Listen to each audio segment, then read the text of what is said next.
Hi guys, ఈరోజు అయితే మేము నెల్లూరులో ఉన్న సాయిబాబా గుడి ఎదురుగా ఉన్న జ్యూస్ షాప్కి అయితే వచ్చాము. ఇక్కడ ఐస్ క్రీమ్స్ ఉంటాయి అండ్ మిల్క్ షేక్స్ ఉంటాయి, బాదం ఖీర్ ఇలాంటివి కూడా ఉంటాయి. మీరు ఖచ్చితంగా ట్రై చేయండి. ఇది నిప్పో సెంటర్లో ఉండేది, చూపిస్తాను చూడండి. ఒకసారి రష్ చూడండి ఎలాగుందో. మేము తాగబోయేది అయితే చాక్లెట్ లస్సీ 2 అయితే తెప్పుకున్నాము.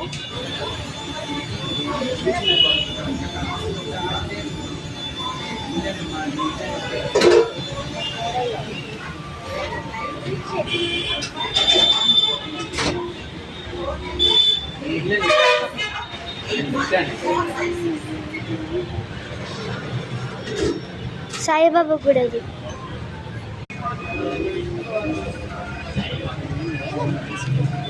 ఆపు